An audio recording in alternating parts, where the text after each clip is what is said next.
Hello everyone, I'm Dr. Dawn Buckingham, your state senator for District 24. It's an honor and joy to be with you today. My daughter is a 2020 graduating senior, so I can fully empathize with what you and your parents are going through. These are trying times, to say the least. Often in graduation speeches, the speaker starts out with something along the lines, "You are the future." I am here to tell you that you are not the future. You are the now. Today you start your path into adulthood and impacting the world around you. Whether you're career-bound or furthering your education, every choice you make now has long-reaching impact. I am blessed to have long-term friends from my childhood. If you ask them, they would tell you I was a feisty kid that insisted on doing things the hard way, and I would never accept help or back down. In fact, one of my nicknames was Muscles. I earned this nickname because whether it was a job on the ranch, an academic challenge, or a sport I was playing, I put my full strength and effort into it. I never backed down or gave up. While most girls were playing with dolls, I was playing kickball with all the boys. I was determined to be tougher than they were.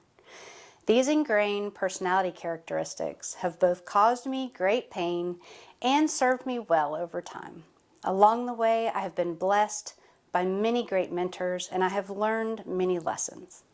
My plan today is to share some of those with you in the hope that they are helpful. I myself graduated high school with a dream to be a physician, but the reality was there was not enough money to put me through college.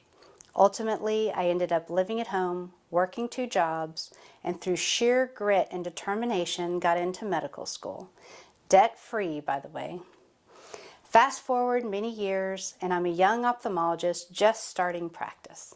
I was in the office when an irate patient who was cursing at me and calling me names. She was yelling at me, saying she would have my medical license taken away because there was an elephant in the operating room when she was having her eye surgery. Needless to say, it was a long, painful conversation. After completing that encounter, I went in to see my next patient. As he was in the adjacent room, he had overheard much of the conversation. I was rather upset, and the advice he gave me truly helped. He said, "Doctor, I live by 4 principles that I would like to share with you. 1. Always do your best. It doesn't mean that everything will be your best, as sometimes you're more capable of performing than others, but always do your best possible at that given moment. 2. Tell the truth.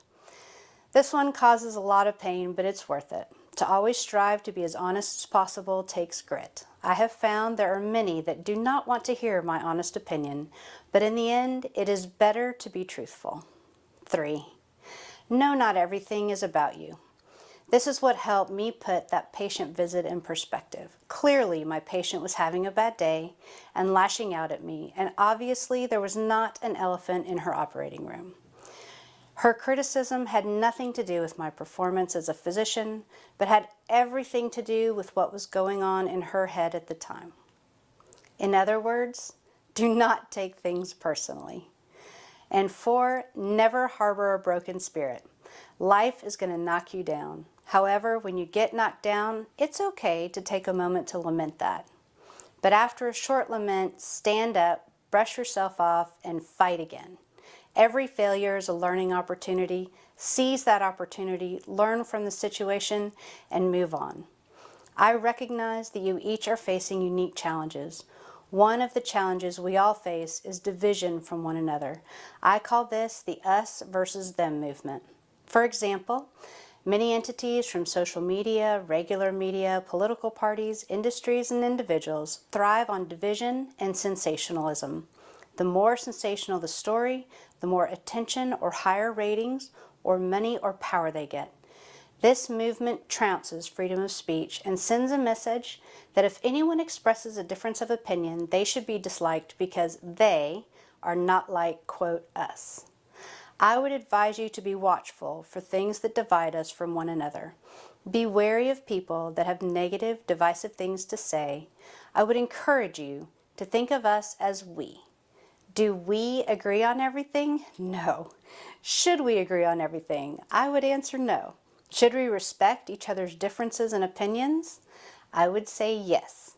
I have to say, all of the graduating classes, yours will think about and appreciate your graduation the most. Why do I say this? It's because your traditional graduation has been taken away from you. Previous classes have been annoyed about their parents making them go to family dinners or taking lots of pictures with every aunt and family friend. Addressing invitations when the senior wanted to be hanging out with their friends was always a chore. Oftentimes, we do not know how important something is until it is taken away. I wish I could give you the traditional graduation, but I can't. Hopefully this video at least checks the long, boring graduation speech box for you. May you achieve your dreams, may you never harbor a broken spirit, and may you seek unity and look for things to appreciate in people different from you. May God bless you, your family, and the great state of Texas.